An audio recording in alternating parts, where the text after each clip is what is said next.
Hi everybody, this is Chief Paul Rickard, and this is the December edition of Coffee with the Chief. And I hope everyone is having a happy holiday season, and I'm glad that you could join us today.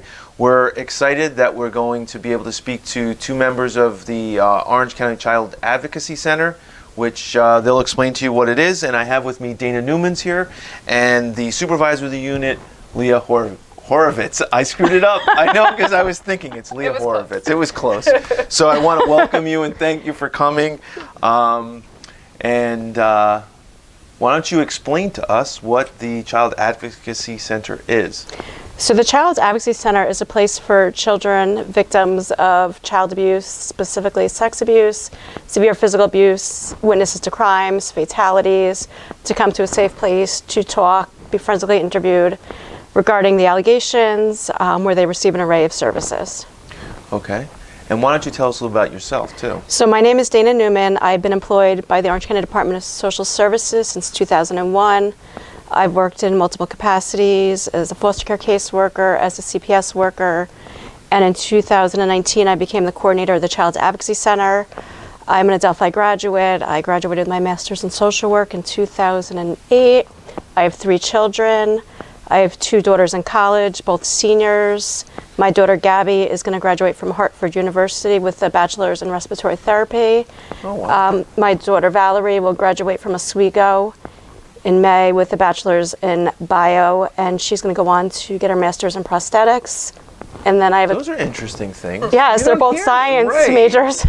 And one's in the cold, and one's in Hartford's not too cold. Not as cold as Oswego. Not as cold as Oswego, no. No, and then I have a 12-year-old who is a 7th grader in Monticello Middle School, and she keeps me very busy playing basketball these days. Oh, that's good. I'm a basketball official. What does she play? What's she, 7th grade? So what's she Modified? like on the modified team? Yeah, now? this is her first year, because last year was COVID. COVID. Well, that's exciting. And Leah, why don't you tell us about yourself? I am Leah Horrevoets. I supervise the Child Advocacy Center and the Multidisciplinary Task Force for the Orange County Department of Social Services. I have worked there for about 21 years as well, first as a foster care worker, then as a CPS worker, and I've been a supervisor now for about 14 years.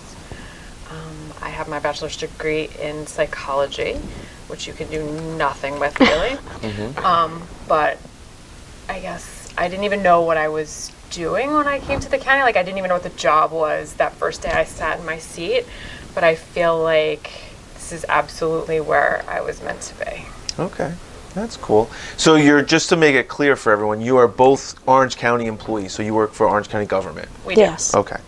And why did you get, how did the psychology go into this field? Like, it's not, is that typical? Like, people would go into social work from that field? That's a typical... Yes. So I decided to be a social work major in my 3rd year in college after trying several other majors. Okay. They didn't have social work at my college. So I was like, what's closest? Give me a psychology degree. And where did you go to college? Nyack College in Nyack. Nyack. And it's not even there anymore. They moved, right? I have no idea. Yeah. It's been quite some time since I graduated. Thanks for pointing that out. No, they moved to New York City. Like, Nyack College is in yes. New York City now. It's kind of crazy. But yeah, so then my father was like, you should take a county test. Like, you get good benefits. So. And that's it. Here you are. And now the benefits aren't as great anymore. Like, what is this? Yeah. No, I was laughing because before we were talking about psychology, and I had a crazy dream last night. I was telling them about the dream. And I'm like, this is a dream like someone. I'm a women's lacrosse official, and I had a dream that I was choking on a yellow card, which you never put a yellow card in your or anything in your mouth. So the fact that it had to have some kind of psychological background. So Marie and Anna were kind of laughing at me. So that's why we just had this conversation before you guys got here. So anyway. Well, I cannot interpret your dream. No, it's really weird, right?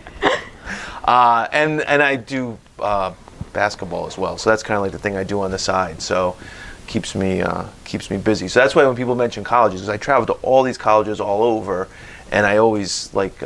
So I've been to Nyack College, I've been to Adelphi, I've been to like all these schools. So when my son, who's a junior now, he's talking about colleges, I'm like, no, that's not, just from my experiences from, being all over the place. So, so why don't you tell me a little bit more about what the Advocacy Center does? So the Child Advocacy Center, so we opened our doors in April of 2021. We got funded in 2019, but because of COVID, it was delayed in locating space and the construction. So we were kind of operating without walls for about a year and a half, doing interviews wherever we could. We had public space at DSS. So we did in-person interviews during the whole pandemic. We brought families in, we social distanced. So in April, we had our grand opening. We worked jointly with law enforcement where we investigate allegations of, like I said earlier, sex abuse, fatalities, physical abuse, anything that really constitute law enforcement investigation. I've done kidnappings. I recently interviewed a girl who had burns all over her face. A peer poured boiling water down her face. All of the staff that conduct interviews are forensically trained. The law enforcement partners, the ones that are co-located with us, are trained. Some of the outside investigators are trained. They could conduct the interviews. Outside law enforcement could come, they could watch. We have closed circuit TV where the interviews are recorded. We, prior to the interview, we do a pre-conference where we discuss the allegations, the case, any significant history. We'll do the interview. Before the interview's over, we'll come out, we'll speak to our partners to see what else we need, if we're missing something, if we're missing details. We offer the families medical exams for non-emergent cases. We have medical staff from Westchester Institute of Human Development that come up every Monday. Anything emergent, we need to go to Westchester or to Garnet or St. Luke's, depending on the age of the child. We have advocates that come. We've worked very closely with Orange County Rape Crisis, with Fearless, with probation. We've recently got a probation officer co-located with us 2.5 days a week. And then we work with Kim Bryden from the state police. So we have advocates for all of our victims to help through the whole process, the criminal process, to help with the orders of protection, with sentencing, with the impact statements. We also have mental health therapy for our victims, trauma-focused treatment, where the therapist is a free service. They go to the home, they work with the families either in the home or in the office or via Zoom these days. Sure. So we offer an array of services. It's a better way to offer everything at one central location. We also have the DA that is very supportive of us and the county attorney. So on some of our bigger cases, the DA comes and preps the victim at the CAC because they're already familiar with it. It's a very welcoming environment. So now what did you do? You said this was in 2019 this opened up. So what happened pre-2019? So we've had a MDT, a multidisciplinary team, since we believe the 90s, where we were co-located at our previous office with law enforcement and CPS. So we have members of the state police, Nancy Stacks, our senior investigator. We have Emily O'Connell from the state police. We have Chris Sargenti from Port Jervis, David Yates from Goshen, and Angel Mendoza from the sheriff's office. So we were co-located with CPS at our old office. We would do interviews there.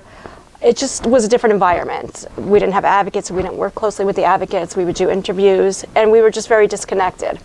We always had the mental health counseling, but we just communicate a lot better. We have case review once a month where we discuss all of our cases.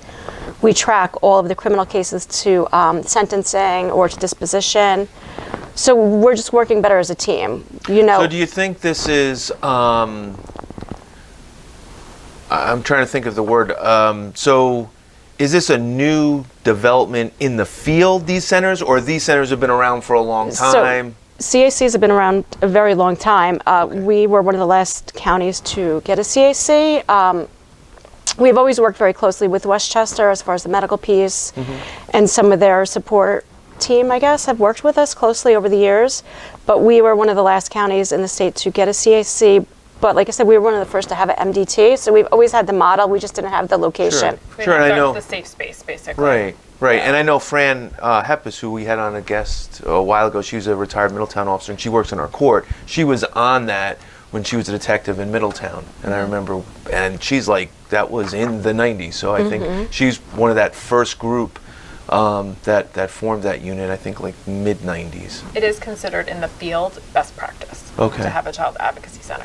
So if you're the typical Orange County resident that's just run around living their life, what's the biggest benefit that they would, what would you tell them? Why is this a good idea for their tax dollars? Why is this a good thing for the people of the county? Because we help victims, we offer all the services. It's almost like a one-stop shop. Everything is right there. We can make all the referrals. We have interpreters there, so if we have a Spanish-speaking case, we have a Yiddish-speaking case, we could get the interpreter there, we have the services right there, and it just benefits the victim. It helps successful prosecutions of cases. It's helping getting perpetrators off the streets, and since we've been in operation, we've had some pretty significant convictions, sentencings on 25 years on some of our sexual predator cases. So I always try to think of it as, if this was your child, how would you want them to be treated, right? And the biggest benefit of a child advocacy center is that children only have to be interviewed in regards to whatever this crime is one time, right? They don't have to be interviewed by Child Protective Services and the police and the DA's office, like hopefully one time, so the child doesn't have to relive that trauma repeatedly. Right. So Minimizing that impact. If you have, so just to try to walk us through the process a little bit. So typically what would happen, somebody would report one of the crimes we talked about, and then to the police, and then the police would reach out for, you guys would reach out for, like, so what would the process So there's be? How does multiple that ways work? to get cases. So in other words, someone should not look in the phone book tomorrow for CAC and call you direct. They shouldn't, but if they do, we'll guide them the right can way. get them Like, through. I had a pediatrician recently call me about a case. The mother brought the kids to the pediatrician, and I couldn't take a referral from her, but we referred her back to the state police, who then could call me, and we could bring the children in that way. I got you. See, that's what I was trying to get It at. does have to have a law enforcement component of some sort. Okay. So just go through the process then. Typically, what would your typical... So we have multiple ways to get cases. Most of our cases are CPS involved. So a CPS report would involve a person legally responsible as the suspect. So it could be a parent, a step-parent, a caregiver, a guardian. So those cases would come through the State Central Registry. A CPS report would be made. It would be sent to Orange County, where it would be assigned to a CPS worker as well as a law enforcement partner. So that CPS worker would contact us. They work in the adjacent building and set up the interview, and they would do their interviews. They're all forensically trained.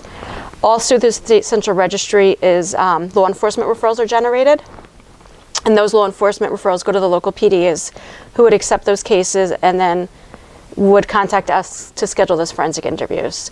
And then they would come to the CAC. We would coordinate with the family and law enforcement, and they would bring the family in. They would come in. They would watch the interviews. They leave with a copy of the interview. Or police departments also get walk-ins, right? There's a lot of walk-ins, City of Newburgh, Middletown, probably the bigger PDs, and they'll just call us directly. We have a family that just came in. Can we come to the CAC? Plus, they're in more visible locations. Like here, you kind of gotta.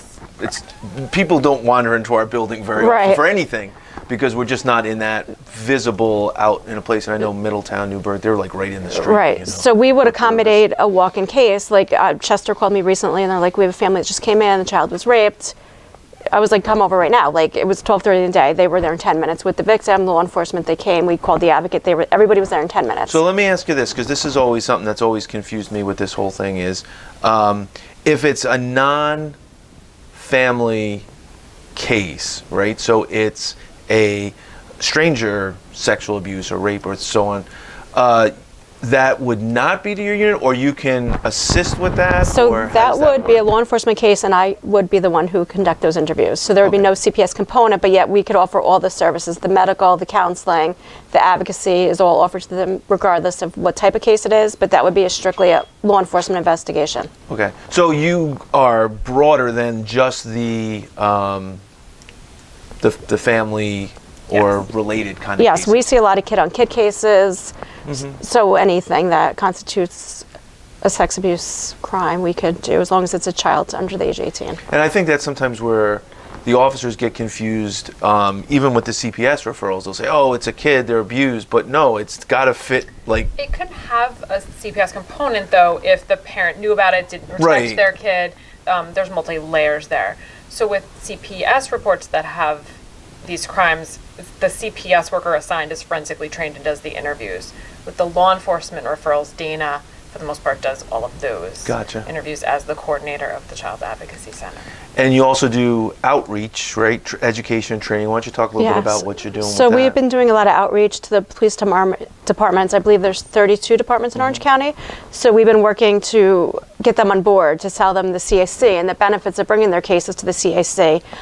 We've worked with a lot of the bigger departments. We've gotten to some of the smaller ones. We spoke at the Chiefs meeting. We've had West Point recently come for in-service. They signed our MOU with us, so now they've partnered with us as well. So we're just trying to get out there. It's just in the child's best interest, the entire case to come to the CAC, like Leah said. It's almost a no-brainer. It's hard to believe like this hasn't been going on for a lot longer, really. I mean, and Right. I think it's a kudos to everyone that got this to us at this point, but it's hard to believe. You know, I started in law enforcement in 1988, and when I was just at the police county teaching the supervisor school, and some of the people in the school, sergeants, weren't even born yet. And I talk about where we were in 1988, and people they're like, really? I'm like, yeah, it's quite a bit different. And when I started, I worked with people that were working in the 1950s. Wow. And it's just, so when you think about it, it's amazing. So that I'm not criticizing anyone for not getting this going sooner, but where we've come over the years is just Absolutely. amazing. And we offer everything, and it's less impact to the victim. It's one interview, and it's easier for law enforcement. I mean, this is all I do. I talk to kids every day, all day about good touches, bad touches, and a lot of people are uncomfortable talking about that. So if you're uncomfortable, the child's uncomfortable, like they could pick up on your body language. So it's just easier. You leave with the CD, you leave with your case, is handed to you. Yeah. Either they make a disclosure or they don't. Yeah. And I think, too, the training, and you did some training for us a couple months ago, some in-service training, and I think the officers like listening to you guys because you're good advocates for the kids. Like, sometimes we get, like, as a boss, you get caught up in, well, are we going to be able to get the case to the DA's office? But you guys kind of, like, we were just talking about a case we just recently had with you before this, and I know the sergeant was down here, and she's like, she's gloating up there, like, Right. oh, I got someone that's on my side with this, and not that we're all not on her side, but you know, now she's gonna call you, I'm sure. And the benefits to that is that you can still have all those conversations with the Yeah. DA, right? We're now taking care of the child's needs. Yeah. So you guys don't have to worry about that. You don't have to follow up with it. You don't have to make sure that they're getting mental health or any of those things that they need afterwards, which if we're not involved, typically, falls on Right. you, because families are going to call you and say, what do I do now? Sure. And the DA, Dave Hoovler's been great, and he's very supportive, but you're right, sometimes they're just in a different place than we all. Yeah, everyone's got a different role in the Just system. have a Yes. different role. It's and, exactly it. and that's why sometimes Exactly it's it. difficult. And even yeah. our agendas are not always the same, right? But it doesn't mean that we can't partner and come together. Yeah, for no, the I greater think good it's of the child. great. So I was just sitting here thinking, like, I know they always say, like, the most stressful jobs every year, like air traffic controllers are always up on the list. But Right. where do you think your job would be? I mean, I can't, like, thinking about it, I think it would be easier landing planes than doing what you're doing in terms of stress. Like, I don't know. I guess I don't find it stressful because I've been doing it Really? for so long that it's That's just that's it's amazing. just second nature. Like, it's what I come and do every day. Like, when I was a foster care caseworker, I remember, like, I would go to foster homes and, like, you have the worst job. And I'm like, as a foster parent, like, you take in a child, you love them, and you care for them as your own, and then they have to go back. Like, to me, I was always like, that's gotta be so hard. Like, my job is just to help you and help them. Right. So you become very attached to your cases, especially when things don't always work out the way you hope or envision for them. But I don't know, I enjoy my job. I love helping somebody, whether we get a disclosure or not. It's like we teach them about safety. So a kid may not have come in and knowing, well, what do I do if someone touches my private parts? But now they know, like, who's a safe adult to tell. Right. So it's not always a horrible thing. Like, our interviews are non-leading. Like, we never say, did so-and-so touch you? It's very open-ended. Has anyone ever given you a bad touch? Has anyone ever touched you in your private parts? So we're educating them. So I feel like, if anything, they leave with an education. but for And both of leaving you, them in a like, better and spot. I don't mean just you, but Right. both of you, Yep. like, the stress of it. I think you have to bring an awareness, right, to the job that can creep up on you. Some cases will impact you. But we've been doing this for so long, and we often kind of joke about it with some of my other coworkers as well. Like, it just doesn't impact us the way it would impact other people anymore. Right, sure. You just get desensitized, and just when you think you've seen the worst thing, like, something worse comes along. But you have all to be your able to separate yourself, right, so that you can focus on what the kid needs and not Right. bring your emotions to the table. outcomes, I guess, is the focus. Has to be the focus. Right. But like every day, you're hearing bad stories. Like at least in police work, like there's days where you actually, not that you're not helping people, but you're actually in positive interactions, right? Your interactions are not really positive in. I think In the outcome might be you know what I mean? Like, I think I'm just we trying to see it sometimes as positive though, because it's Good for you. it's I mean, our that's goal, so tough. right? Like, I give you guys so much credit. Yeah, I mean, I do think we have those positive moments. Right. I'll be honest, like, we will celebrate those arrests, those convictions, those things that Yeah. happen because That's it's great. a reward to us that we helped get the case to that place. Sure. right? Right, and even if we don't, and we just get a child to disclose, we started the healing process. Here's a kid who's kept this secret for 10, 20 years. I mean, we've had adults come in and say, I was also molested, when their kid comes in to disclose, and it's the first time they've told anybody. Yeah. So if we could start that healing process, like, that's huge. Like, it may not go anywhere, like statutes are up, but Right, sure. at least we could get them the help, the counseling, and Yeah. we could just start that healing process. And That's help them amazing. help their own child. Right. Now, you have to admit it's stressful, though. It's stressful. All right, so what do you do to de-stress? So De-stress. we run together. You run together. We just ran a half, road running. we just ran a half marathon Good for like you. 3 weeks ago in Philadelphia. Wow, that's awesome. We also like to shop together. shop. So That's a short-term high, We though, call shopping. it retail therapy. Is that what it is? it is. And I like to shop, I'll be honest, but that's short-term. Like the thing, you wear it once or it comes, you play with it once or whatever the case may be, or... It's closed. We don't buy toys. No, see, I still buy gadgets. Like not, For I me- wouldn't call them toys, but I like gadgets. For me, I would say physical exercise, like, Right. and particularly the running. I think neither one of us are runners, right? Like, we're not people who are going to win, right? But just being able to. But just to do a half marathon, which is awesome. But it's such a struggle, right? Like, it takes all of your focus. You can't think about anything else. So when You're are you just gonna do a thinking about marathon? not dying. We're going to just do another half marathon Why don't you do a marathon? No. because our goals aren't that high. We're so- not as young as we used to. Half marathons, actually, I've done both marathon and a half marathon. And I always like I've done a lot of half marathons. I always loved the half marathon because I'm not very fast. So it was just one of those things like I would, I was just kind of average half marathon. That's us. You know, Not and that's, very fast. and it was fun. And same thing with the marathon. The problem with the marathon is the preparation. Like I could just, when I was really running a lot, I could run a half marathon. That wasn't a big deal. And I could go to work the next day. The marathon, We're all very impressed right now. no, not at all. We thought Not we at were all. dying. No, really? We were like at mile 12. We're like, isn't this over? Because we also had to walk a mile to the race. It was like we did like 20 miles that day. It was like never walked that much in my life. Oh, I remember I ran the Marine Corps marathon. I've run a couple marathons, but the Marine Corps marathon was my first one.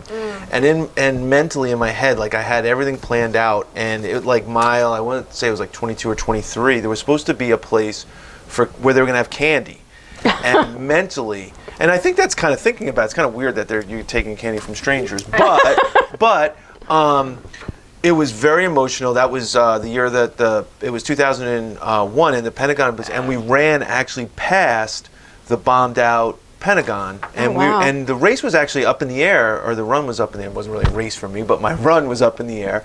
And anyway, so I got to the candy spot, and the candy wasn't there. It wasn't there. And I remember, like, mentally at 23 miles, I never really understood that whole, like, you hit the wall. I'm like, that's just crazy, right? But I hit the wall, and it was just like, I was so pissed that there was no candy. I'm like, this is crazy. I drove all the way to Washington. I'm 23 miles, there's no damn candy, and I need a candy. And Well, it's very mental, like even running, because our watches, this pace on our watch, we're like a mile ahead, and we're like, we should be done. Like, and I was like, we should just stop. Like, it's all in your head. It's like mental. But that's great. So you're going to keep this up? When's your next half marathon? Maybe next year. If you find us a flat course, we'll be more That's open what to everybody it. says. Marine Corps is a marathon, but that's flat, actually. Virginia Beach, Recovered yet? Half I'm marathon. still half limping. the Rock and Roll Half Marathon Virginia Beach is Okay. very flat. There's a couple inclines, like you're going up like highway ramp, and there's a couple of those, but that's about the extent of the hills. That's that's actually a pretty fun one because there's a lot. We almost did the Atlantic City rock and roll one right before There's a whole COVID. bunch of them. There's a COVID whole bunch canceled, of them. yeah. Yeah. All right, so we're gonna keep on top of you. Okay. Maybe people It can sounds send like in maybe you should- suggestions. You could coach us. Yeah. No. You could be our mentor. I'm slow though. I'm not fast. We're not fast. No, I'm not fast. I kind of started, in all seriousness, I started doing it for the social. Like I got involved in the Orange Runners Club back at the time, and they had track workouts on Wednesdays, and I was going just for physical fitness. And then like the whole group was like a fun group, and it was They just still have that. yeah, they probably still do, right? And it was just a fun group, and I just kind of got involved in it, and it's good stuff. So that's your distressing too, shopping, and so both of you same, and physical fitness. Yeah. Right. Good. Hiking, running. Yeah. all Have the you ever things. canoed? Yes. Canoed, yes. All right. Kayaked. Kayaking, Kayak. rock climbing. So in June, I'm going to cross advertise here for previous guests. Hope Not Handcuffs. They have that canoe race down the Wallkill River I that they have use done for it. fun. You've done it. Awesome. And is it good? Yes, it was very exciting. Yeah. So they're trying to get through the Chiefs Association, trying to get us to get like PD teams together, so like they can have like a separate, competition among the police departments. Oh, that's So yeah. So I think I'm going to do that this year. I've never canoed or kayaked though. so- It's a It's a I guess kayak. it's a kayak race. It's 5 miles. Yeah. It's, Is that far? I don't know. No. No, unless you think when your kayak hits the water that you're gonna race, which is what I do. So. Yeah. So you're competitive. Are you competitive? And everything. Competitive. And everything. Like we went axe throwing. She's like, oh yeah, we've been practicing for months. Get out of here. So my sister and I did it the first year they had it, and we're like casual lake kayakers, right? So the kayak hits the water. She's like, "Are you ready?" I'm like, "Yeah, I'm ready." She's like, "I think we can place." I'm like, "Okay." So no one in Fast my as you family can. will play any games with me because I have to win, like always. Well, like 5 miles in a kayak racing when you don't kayak race It's fast. seems like yeah. a long. You got to way. probably pace yourself like anything when you're running. Well, we did come in like 19th and 20th or something like that. It was. That's We were cool. up. All there. right. We weren't that bad. I felt good about it. So this year, you gonna try it? Oh, I'm all for didn't do it kayak. last We year. didn't. I don't know what Right. happened there. All right. Yeah, she'll kayak. All right. Right, I we'll give it a kayak. shot. Like my dad canoe raced when I was a kid, so Okay. I kind of grew up on the Delaware canoeing and Yeah, did you? kayaking. Then the Delaware is dangerous. Like up at Skinner's Falls, like in Narrowsburg. Delaware all the time. Yeah. Yeah. Well, I saw Dave Hoovler a couple years ago had a I was going to say highway, not highway, river safety thing, and they had someone from the National Park Service there, and they were talking about all these drownings that they have in. But the one fact, and I found this amazing, no one has ever drowned wearing a life preserver. Every single drowning, I mean, in the world, but in the on Delaware, that stretch yeah. of the Delaware, every single person that's drowned didn't have a life They preserver couldn't on. put up more wear your life jacket signs either. Which is crazy to me. I'm like, wow, that says something. But anyway, all right, what book are you reading now? So today I'm not reading a book, but the last book I read was third daughter, and it's about it's a story from the turn of the century, and it was about human trafficking from Russia to South America and just the prostitution. Oh, that's interesting. And I saw it on Flipboard, and it was about this girl, and she kind of took down this whole prostitution ring. It was very interesting because it talked about the conditions and the lice and the bed bugs and just starvation and when these. That doesn't seem relaxing, though. But life isn't always relaxing. Okay. All right. And how about you? Book reading? What are you reading? So I actually did just finish A Same Beautiful book. World. It's not the same book.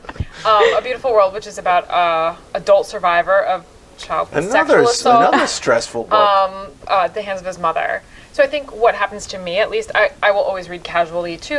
I'm currently reading like a James Patterson novel, but I do tend to gravitate towards things that will educate me, right? About people's feelings and thoughts, other people who have gone through these circumstances, because any knowledge that you can gain from someone else's experience, right, we can carry. So you're with more us in the future. nonfiction than fiction. Yeah.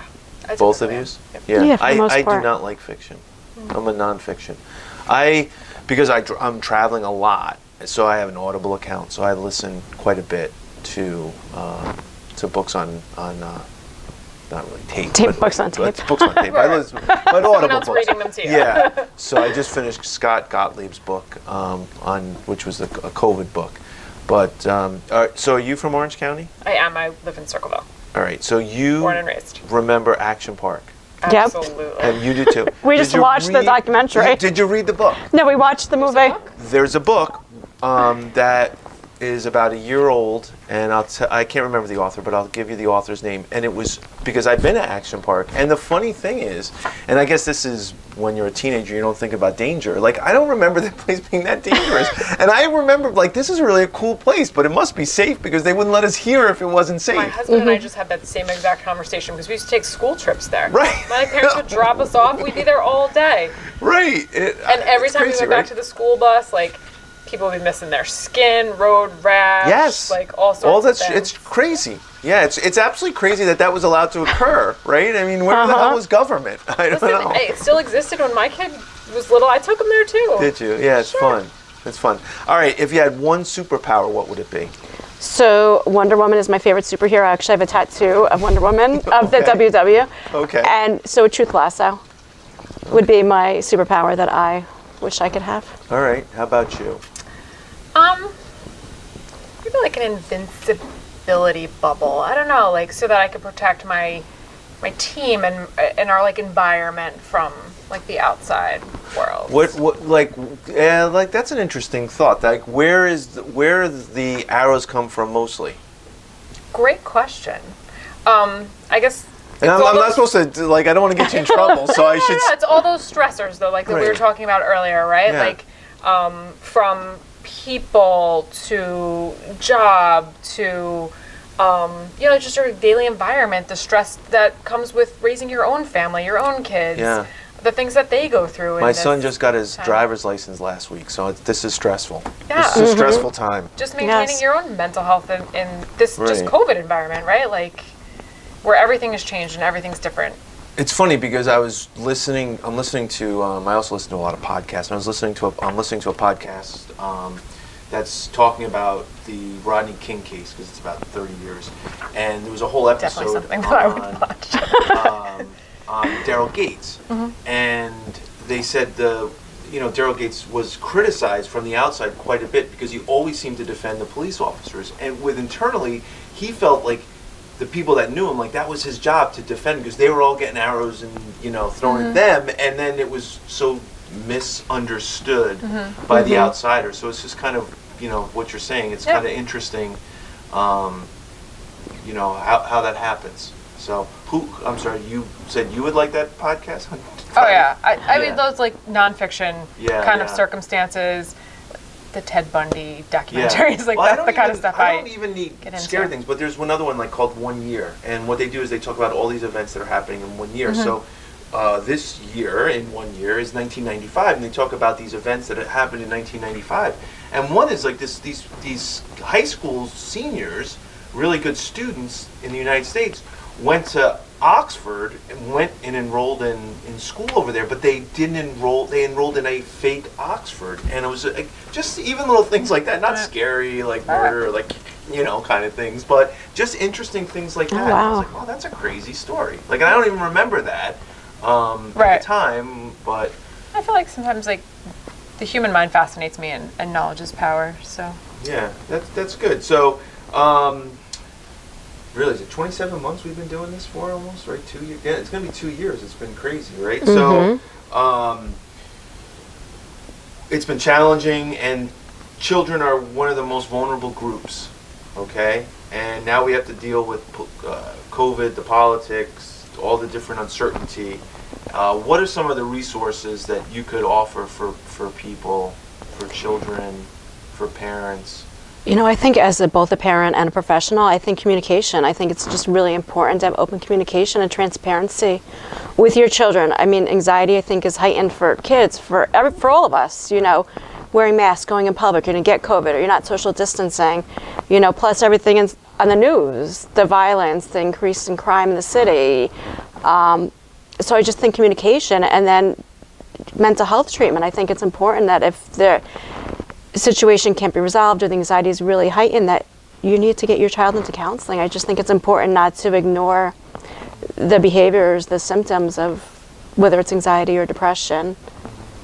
And just crazy. I mean, obviously we don't know really what happened, but this case in Minnesota or Michigan, where the parents, there seems to be a ton of warning signs that were there that no one seems to have. I don't want to say they didn't do anything. Hindsight's always 20/20, right? And everything plays out in the media. Yeah, so it's an interesting.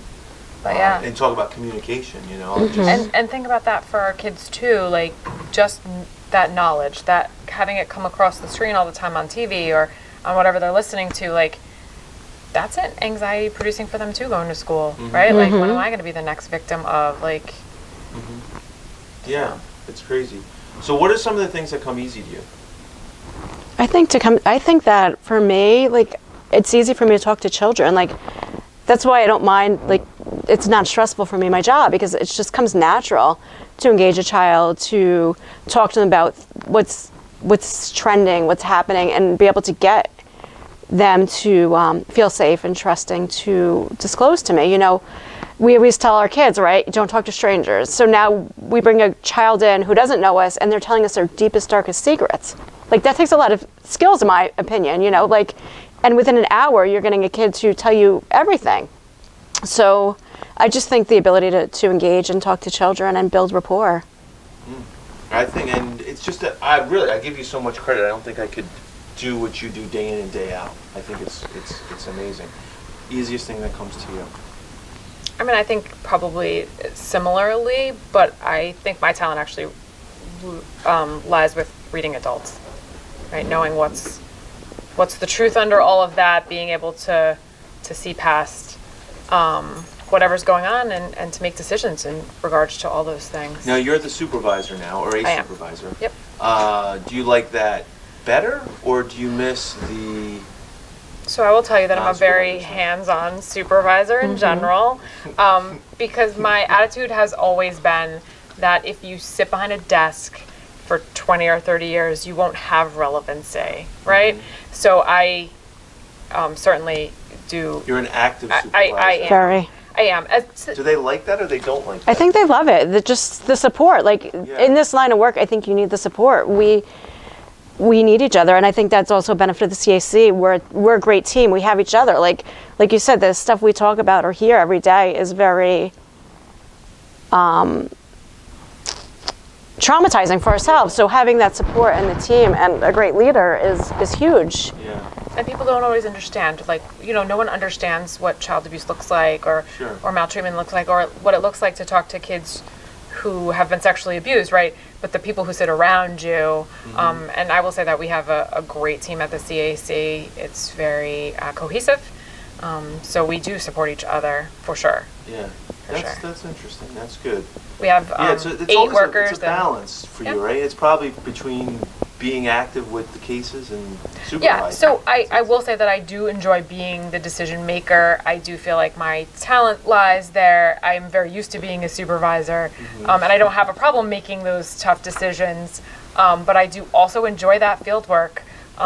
If there's, I know I've done quite a few with City of Port Jervis, like if there's search warrants going on at 4 o'clock in the morning, You're like, I'm there. and Child Protective is involved, you'll often find You're me like, there. We had a fatality recently in the county where the CAC was very involved. I was at the CAC. Like, I just feel like it's important, right? It's important for your team that you show up. No, that's great. All right, so we're at our lightning round portion of the show. Okay. So they don't know the lightning round. We don't right? know the lightning round. This is we haven't. One word answers, All like right, yes, so I'm no. gonna say it, and then both of you have to answer at the same time, because otherwise. What if we have the same You answer? can just do this lightning round. It's fine. We can alternate questions. All right. All right, let's do that. It's only 3 questions. All right. Giving or receiving gifts? What do you like better? Giving, Same. Same. All right. unless they're red bottom shoes. Are you friends outside the office? Yes, Are you like best friends? Like, is it- most of the time. Most of the time.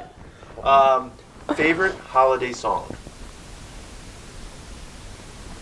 Oh, this one's easy for me. Go for it. I Believe in Santa Claus by Kenny Rogers and Dolly Parton. Okay. I don't have one. Okay. That's fine. Hot cocoa or eggnog? Hot cocoa? Hot cocoa, definitely. Eggnog is disgusting. You don't like eggnog? No. Absolutely not. I do. I like hot chocolate too, but see, hot chocolate to me is like an all winter kind of thing. Where eggnog, you know, well now you can start getting it like October, but once Christmas is over, it's gone till next year, and you're pretty good with that. Yeah. I'm perfect. I've never had it before, and I'm never going to. Oh, really? You Yes. haven't even tried it? I don't think I need to. Her answer even count then. No, it doesn't. Well, if you're gonna try it for the first time, add the adult beverage. That will add to the show. So I just want to thank both of you for coming, and I think your program is, or your what you do is amazing, and I really mean that. I think it's hard to do what you do every day, every single day, and I think we recognize, and law enforcement as a chiefs, we recognize that's what we were saying after you guys left when you did that training. I think it's really important.